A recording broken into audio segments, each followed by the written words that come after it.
ربنا اغفر لي ولوالدي وللمؤمنين يوم يقوم الحساب۔ السلام علیکم ورحمۃ اللہ وبرکاتہ۔ اللہ رب العزت نے سورہ فاتحہ کو ام القرآن کہا ہے، یعنی کہ قرآن پاک کی ماں کا درجہ دیا ہے، اور آقا علیہ الصلوۃ والسلام نے سورہ فاتحہ کو روشنی، نور سے تعبیر کیا ہے۔ آقا علیہ الصلوۃ والسلام کے پاس جبرائیل امین تشریف فرما ہیں کہ ایک آواز آئی۔ آقا علیہ الصلوۃ والسلام نے جبرائیل سے پوچھا، جبرائیل یہ آواز کیسی ہے؟ جبرائیل امین فرمانے لگے، آقا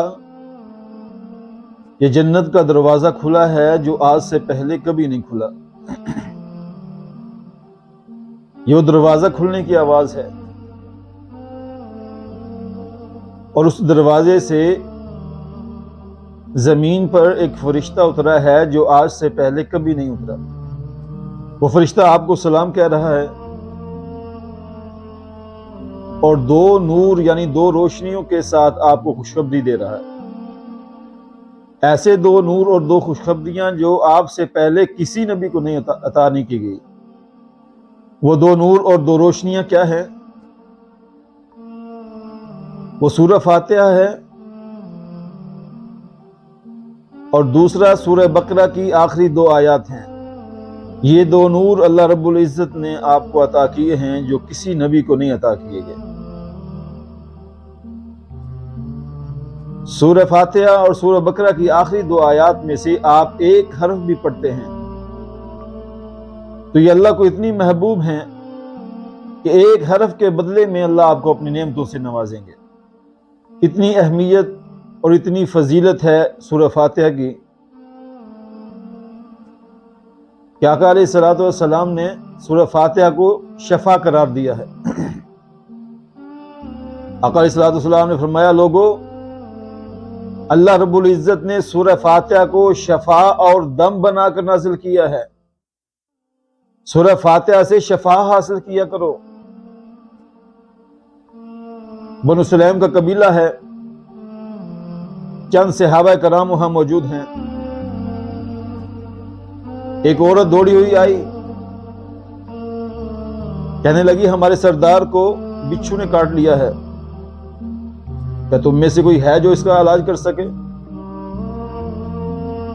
ایک صحابی کھڑے ہوئے، ہاں میں علاج کر سکتا ہوں۔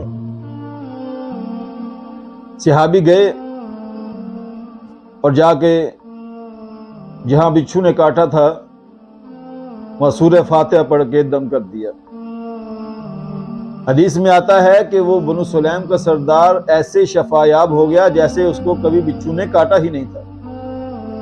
سورہ فاتحہ شفا ہے، آقا علیہ الصلوۃ والسلام نے فرما دیا ہے۔ لیکن مسئلہ سارا ہمارے یقین کا ہے، ہمیں یقین چاہیے، اور یقین کیسا چاہیے؟ امام ابن قیم رحمہ اللہ ارشاد فرماتے ہیں کہ مجھے زندگی میں جب بھی بیماری آئی میں نے کبھی دوائی نہیں لی، کبھی کسی حکیم اور ڈاکٹر کے پاس نہیں گیا۔ اب اس کا مطلب ہرگز یہ نہیں ہے کہ دوائی نہیں لینی چاہیے یا حکیم ڈاکٹر کے پاس نہیں جانا چاہیے، جانا چاہیے، لیکن یقین کی بات کر رہا ہوں۔ امام ابن قیم فرماتے ہیں کہ میں نے کبھی زندگی میں دوائی نہیں لی، جب بھی مجھے بیماری نے گھیرا، جب بھی مجھے کوئی بیماری آئی، میں نے آقا علیہ الصلوۃ والسلام کی اس حدیث پہ یقین کر کے کہ سورہ فاتحہ شفا ہے، میں نے سورہ فاتحہ کو پڑھ کے اپنے اوپر دم کیا، مجھے اس بیماری سے شفا مل گئی، یقین کی وجہ سے۔ کہ آقا علیہ الصلوۃ والسلام نے اگر فرما دیا کہ سورہ فاتحہ شفا ہے تو ہے، بس یہ یقین چاہیے کہ آقا علیہ الصلوۃ والسلام کی زبان سے سچ کے علاوہ کچھ نہیں نکلتا۔ جب ہمیں یہ پختہ یقین ہو جائے گا تو سورہ فاتحہ ہمارے لیے بھی شفا بن جائے گی۔ تو دوستو، سورہ فاتحہ سے شفا حاصل کرو۔ اللہ ہمیں ساری بیماریوں سے شفا کاملہ عاجلہ عطا فرمائے۔ اجازت دیجیے، اللہ حافظ۔